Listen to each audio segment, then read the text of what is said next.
नमस्कार दोस्तों। जैसा कि हम देख पा रहे हैं, नई बहाली सेंट्रल बैंक ऑफ इंडिया की आ चुकी है। सफाई कर्मी के साथ में सब स्टाफ की भी बहाली आई है। तो आप जैसा कि देख पा रहे हैं, इसमें ये फॉर्म का जो है स्टार्टिंग डेट 20 दिसंबर 2023 से स्टार्ट हुआ है और ये आखिरी डेट जो है इसका ये 9 जनवरी 2024 है।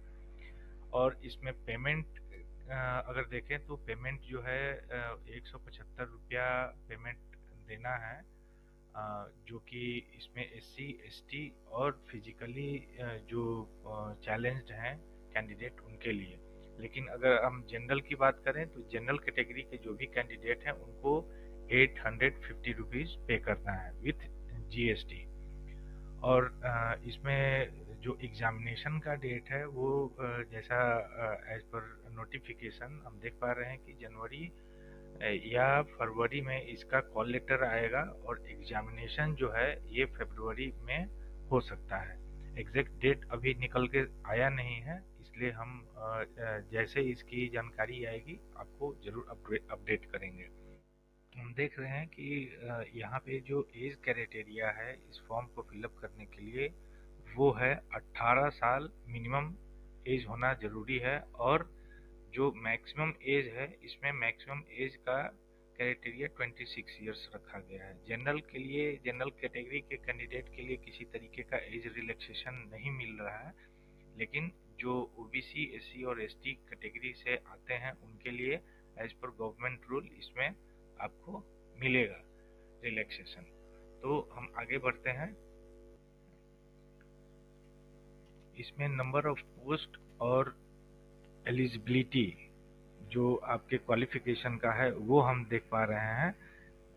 जैसा कि ये जो पोस्ट है वो सफाई कर्मी और सब स्टाफ के लिए ये रिक्रूटमेंट आया हुआ है और टोटल नंबर ऑफ पोस्ट जो है वो 484 पोस्ट यहाँ पे है। इसके लिए बहाली चल रही है।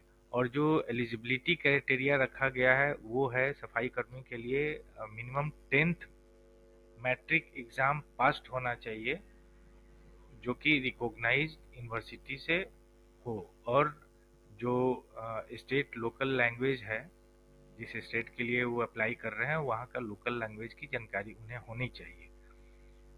तो ये मिनिमम एज क्राइटेरिया हो गया। अब हम आगे बढ़ते हैं कि इस फॉर्म को भरना कैसे है।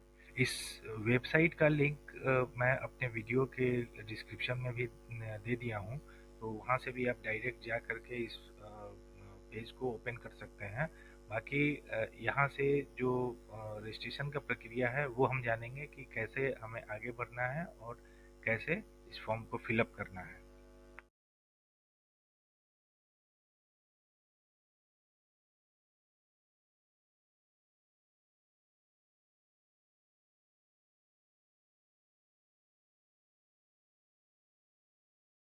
तो दोस्तों आप देख पा रहे होंगे कि मैंने जो ये इनपुट किया है, जो भी डिटेल रजिस्ट्रेशन के लिए मैंने डाला है वो इस प्रकार है कि सबसे पहले यहाँ पे मुझे फर्स्ट नेम डालना है। उसके बाद मुझे इसके नीचे यहाँ मेरा फर्स्ट नेम जो है कंफर्म करना है। फिर उसके बाद अगर मेरा मिडिल नेम कुछ है तो मैं यहाँ पे डालूंगा और उसे कंफर्म करूँगा। नहीं अगर है तो मैं डायरेक्टली लास्ट नेम यहाँ डालूंगा और फिर अपना लास्ट नेम कंफर्म करूँगा। इसके बाद आगे अगर हम बढ़ते हैं तो यहाँ देखते हैं कि जो मैंने यहाँ पे अपना नाम डाला है वो फुल नेम यहाँ क्लियरली दिख रहा है। तो इसके बाद हम आगे बढ़ते हैं और अपना मोबाइल नंबर यहाँ पे हमें किया है और उसी नंबर को यहाँ पे मैंने कंफर्म कर दिया है। जो भी कंपलसरी पार्ट है वहाँ पे आगे में स्टार मार्क किया हुआ है, तो आप देख पा रहे होंगे कि यहाँ पे किसी तरीके का स्टार मार्क नहीं है। तो इससे आप समझ सकते हैं कि जो भी यहाँ पे नंबर हमें देना है अल्टरनेटिव, वो अगर आपके पास अवेलेबल है तो आप दे सकते हैं, नहीं अगर अवेलेबल है तो आप नहीं भी दे सकते हैं। फिर आगे हम बढ़ते हैं यहाँ ईमेल आईडी के सेक्शन में। ईमेल आईडी का सेक्शन जो है यहाँ पे बड़ी ही सावधानी से आपको यहाँ डालना है। जो आपका ईमेल आईडी है वो आईडी आपको यहाँ डालना है और उसके बाद जो आपका डोमेन है, जिस डोमेन पे आपका ईमेल आईडी बना है वो यहाँ से सेलेक्ट करना है, जैसे gmail.com, hotmail.com, in.com, live.com, rediffmail.com। तो इसमें मैं मान के चल रहा हूँ कि gmail.com पे ये ईमेल आईडी बना हुआ है, तो यहाँ पे मैंने सेलेक्ट कर लिया और कंफर्म ईमेल आईडी में मुझे पूरा मेल आईडी डालना है। जैसे मैंने यहाँ पे sample@gmail.com सेलेक्ट किया, तो यहाँ पे मुझे पूरा sample@gmail.com डालना है। उसके बाद मैं यहाँ पे सिक्योरिटी कोड के तौर पे जो यहाँ पे डिस्प्ले हो रहा है वो चीज़ मुझे यहाँ डालना है, और यहाँ डालने के बाद मैं सेव एंड नेक्स्ट बटन पे क्लिक करूँगा। तो जैसे ही मैं सेव एंड नेक्स्ट बटन पे क्लिक करता हूँ तो यहाँ पे मुझसे ये पॉपअप सामने आकर डिस्प्ले हो रहा है, और ये कंफर्म कर रहा है कि मैंने जो ये फॉर्म भरा है ये अगर सही है तो मैं ओके पे क्लिक करूं, अदरवाइज कैंसिल पे क्लिक करके और मैं उस अपने फॉर्म को एडिट कर सकता हूं। तो मैं मान के चल रहा हूं कि ये फॉर्म मेरा कंप्लीट है, तो मैंने ओके पे क्लिक किया और नेक्स्ट पेज हमारे सामने ये खुल के आ गया। आप देख पा रहे होंगे कि नेक्स्ट जो पेज खुला है इसमें नंबर सामने इशू हो चुका है, और इसके बाद साथ ही में यहाँ पे पासवर्ड भी शो कर रहा है। अब हम बढ़ेंगे यहाँ पे जो भी हमारा सेक्शन सामने दिख रहा है वो स्कैन फोटोग्राफ मुझे अपलोड करना है। तो फोटोग्राफ जो भी हमें अपलोड करना है उसका कुछ गाइडलाइन है, जिसका साइज है 4.5 सेंटीमीटर इंटू 3.5 सेंटीमीटर, ठीक है, जिसका साइज आपको 20 केबी टू 50 केबी के अंदर होना चाहिए। इससे ज़्यादा अगर होगा तो ये फोटो अपलोड नहीं लेगा। इसी के साथ आपका सिग्नेचर का भी जो फॉर्मेट है वो फॉर्मेट है 140 इंटू 60 पिक्सल, और जो साइज है वो है 10 केबी टू 20 केबी मैक्सिमम। इसी के साथ साथ आपका राइट हैंड का सॉरी राइट हैंड नहीं, लेफ्ट हैंड का थंब इम्प्रेशन आपको यहाँ पे अपलोड करना है, और हैंड रिटन जो डिक्लेरेशन है वो भी आपको अपलोड करना है। मैं नोटिफिकेशन जो ऑफिशियल वेबसाइट है वहाँ से आपको मिल जाएगा। वैसे आपके सुविधा के लिए मैंने इस वीडियो के डिस्क्रिप्शन में भी इसका लिंक दे रखा है, तो आप वहाँ भी जा करके इस नोटिफिकेशन को डाउनलोड कर सकते हैं। और डाउनलोड करने के बाद जो पेज खुलेगा वो पेज कुछ इस तरीके का होगा। इसमें सबसे जो ज़रूरी पेज नंबर है वो मैं आपको मेंशन कर दे रहा हूँ। 19 नंबर पेज, 29 नंबर पेज और 30 नंबर पेज। ये 3 पेज नंबर ऐसा है जिसमें कि आपको फॉर्म भरने से रिलेटेड सारी जानकारी दी गई है। सबसे पहले हम चलते हैं 19 नंबर पेज पे। 19 नंबर पेज आपके सामने है, जो आपको हैंड रिटन डिक्लेरेशन आपको मिल जाएगा। ये फोर्थ नंबर जो आप देख पा रहे हैं यहाँ पे, फोर्थ नंबर पैरा जो पॉइंट दिया हुआ है इसमें यहाँ से लेके और यहाँ तक जो जो चीज़ें यहाँ लिखी हुई हैं उन सारी चीज़ों को आपको अपने हैंडराइटिंग में लिखना है, प्लेन कागज़ पे, और लिख करके इसको अपलोड करना है। इसी के साथ आपको आगे जब फॉर्म भरेंगे तो उस समय आपको ज़ोन सेलेक्ट करना होगा। तो ज़ोन सेलेक्ट करने के लिए आपको 29 नंबर पेज और 39 नंबर पेज पे जाना पड़ेगा। वहाँ पे आपको सारी डिटेल जानकारी मिल जाएंगी। आगे बढ़ते हैं हम। तो जैसा कि आप देख पा रहे होंगे कि यहाँ हमने एक सैंपल के तौर पे एक फोटोग्राफ अपलोड किया है और सिग्नेचर हमने अपलोड कर लिया है। अब इसके बाद हमें नेक्स्ट बटन पे क्लिक करना है। नेक्स्ट बटन पे क्लिक करने के बाद यहाँ नेक्स्ट पेज ओपन होगा जिसमें कि आपको जोन सेलेक्ट करना है। तो आप अपनी चॉइस के हिसाब से जोन सेलेक्ट कर सकते हैं। मैं यहाँ पटना जोन को सिलेक्ट कर रहा हूँ। पटना जोन सेलेक्ट करने के बाद मेरे पास इतनी सारी ऑप्शंस आ रही हैं जो कि मैं अपनी चॉइस के हिसाब से इसको चूज़ कर सकता हूँ। मुजफ्फरपुर हमने सेलेक्ट कर लिया है, और इसके बाद ये स्टेट पूछा जा रहा है, तो स्टेट बिहार मैंने सेलेक्ट कर लिया है।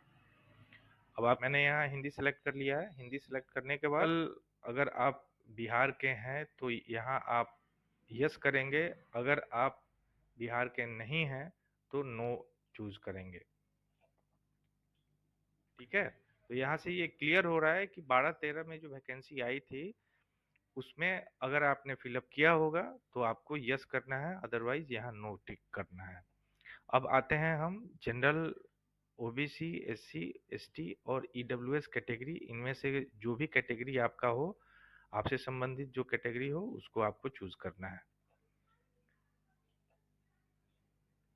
उसके बाद आगे बढ़ेंगे हम। यहाँ पे आप देख पा रहे होंगे डिसेबिलिटी से संबंधित आपसे क्वेश्चन पूछा जा रहा है। अगर किसी तरीके की डिसेबिलिटी आपकी है तो आप यहाँ यस करेंगे, और अगर नहीं है तो नो करके आगे आप प्रोसीड करेंगे। उसके बाद यहाँ पे आपको डिसेबिलिटी से ही रिलेटेड क्वेश्चन पूछा जा रहा है, तो यहाँ नो करना है, नो टिक करके आगे बढ़ना है।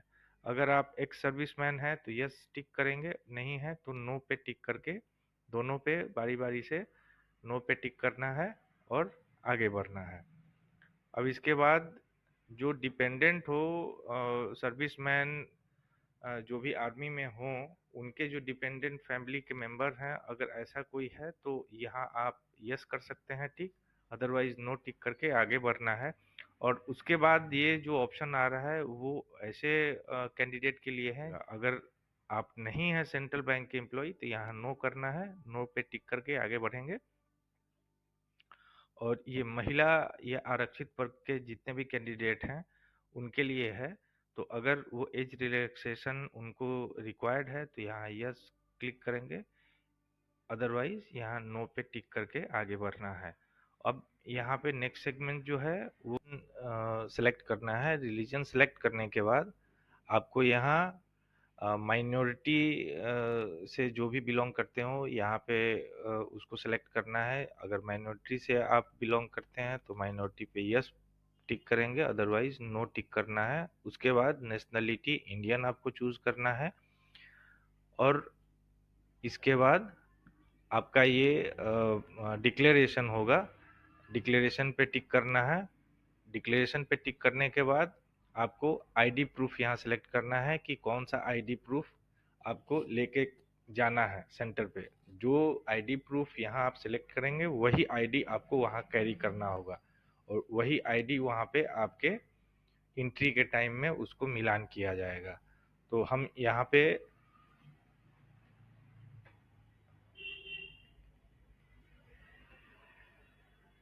अपना आईडी हमने यहाँ डाल दिया।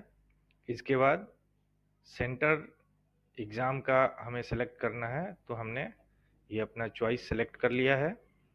उसके बाद इंग्लिश लैंग्वेज जो है वो हमें सेलेक्ट करना है। इसके बाद आपको डेट ऑफ बर्थ सेलेक्ट करना है। अगर कोई ट्विंस ब्रदर या सिस्टर है आपका तो आपको यस टिक करना है, अदरवाइज नो पे टिक करना है। आपका मैरिटल स्टेटस मैरिड अनमैरिड उस पे टिक करना है। उसके बाद आपके पिताजी का नाम यहाँ पे आपको डालना है। देन मदर का नाम डालना है।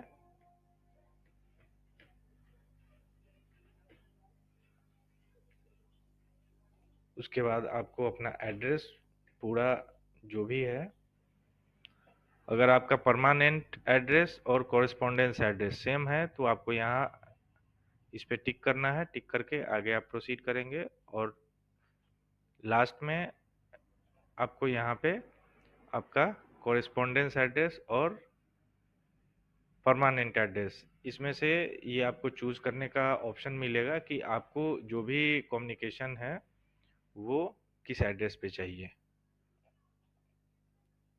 ये हमने सेलेक्ट कर लिया। सेलेक्ट करने के बाद हम आ जाएंगे फी सेगमेंट में। यहाँ पे क्लियर आपको दिख रहा है 850 रुपये पे करना है। यहाँ पे हम करेंगे वैलिडेट अपने फॉर्म को, ओके करेंगे। ओके करने के बाद सेव एंड नेक्स्ट पे क्लिक करेंगे। खुल के आ गया सामने। अब हमें अपना एजुकेशनल क्वालिफिकेशन सारा डालना है।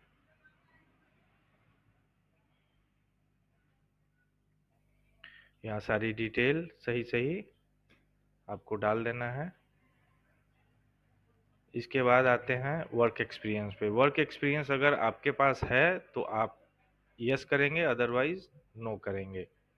नो पे टिक करने के बाद आप यहाँ आ जाएंगे लैंग्वेज सेगमेंट में, है कि आपका लैंग्वेज जो है वो किस किस लैंग्वेज को आप जानते हैं, जिसमें कि प्रोफिशिएंसी आपकी लिखने की, पढ़ने की और बोलने की। तो ये हमने यहाँ पे मेंशन कर दिया है। उसके बाद मैं अपने फॉर्म को वैलिडेट करूंगा। सारी चीज़ें सही हैं, इसलिए यहाँ वेरीफाइड सक्सेसफुल का मैसेज आ गया। ओके पे क्लिक करना है, देन सेव एंड नेक्स्ट पे क्लिक करना है। अब आप देखेंगे कि आपका फॉर्म जो है ये टिक करना है। अगर आपको लगता है कि आपने जो भी इनपुट किया है उसमें किसी तरीके की संशोधन की ज़रूरत है, तो यहाँ पे आप तीसरे नंबर पे टिक करना है और टिक करके फिर आप उसको एडिट करेंगे। लेकिन मैंने जो ये फॉर्म फिलअप किया है वो सारी चीज़ें मुझे सही दिख रही है, इसलिए मैं यहाँ कंप्लीट रजिस्ट्रेशन पे क्लिक करूँगा। इसके बाद मैसेज आएगा, ओके करना है। मैं श्योर हूँ तो मुझे ओके पे क्लिक करके आगे बढ़ना है। जैसा कि मैंने पहले भी बताया था कि आपको आपका लेफ्ट थंब इम्प्रेशन यहाँ पे अपलोड करना है, उसके बाद आपका डिक्लेरेशन यहाँ अपलोड करना है, और ये दोनों अपलोड करने के बाद सिक्योरिटी कोड डालना है और सेव एंड नेक्स्ट पे क्लिक करके आगे बढ़ना है। तो मैं यहाँ पे दोनों चीज़ें बारी बारी से अपलोड कर ले रहा हूँ। तो जैसा कि हम देख पा रहे हैं यहाँ थंब इम्प्रेशन और हैंड रिटेन डिक्लेरेशन दोनों ही चीज़ें अपलोड हो चुका है। तो ये हम आगे प्रोसीड करेंगे। सिक्योरिटी कोड डालना है, सिक्योरिटी कोड डाल के यहाँ सेव एंड नेक्स्ट पे क्लिक करना है। जैसे ही हम सेव एंड नेक्स्ट पे क्लिक करके आगे बढ़ेंगे, ये नया विंडो ओपन हुआ है जिसमें कि पेमेंट हमसे करने के लिए बोला जा रहा है। तो यहाँ सिक्योरिटी कोड फिर से डालना है और सिक्योरिटी कोड डाल के फिर सबमिट बटन पे क्लिक करना है।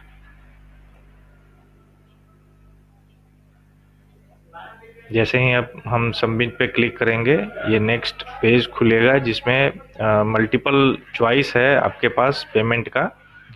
आप क्रेडिट कार्ड से भी पेमेंट कर सकते हैं, डेबिट कार्ड से भी। डेबिट कार्ड मतलब ATM, other ATM, internet banking, wallet और क्यूआर कोड या यूपीआई से। तो सबसे बेस्ट जो मेथड है वो सेफेस्ट कर सकते हैं, या फिर हमारे पास दूसरा मेथड है क्यूआर कोड स्कैन करके। अगर हम यहाँ क्लिक हेयर टू स्कैन पे क्लिक करते हैं तो यहाँ क्यूआर कोड जनरेटेड है, इसके ऊपर हम स्कैन करेंगे। जैसे हम कहीं भी शॉप में पेमेंट करने जाते हैं वैसे ही यहाँ पे क्लिक करना है, स्कैन करके और पेमेंट कर देना है। जैसे यहाँ पेमेंट होगा आपका पेमेंट सक्सेसफुल हो जाएगा और आपका एप्लीकेशन जनरेट हो जाएगा।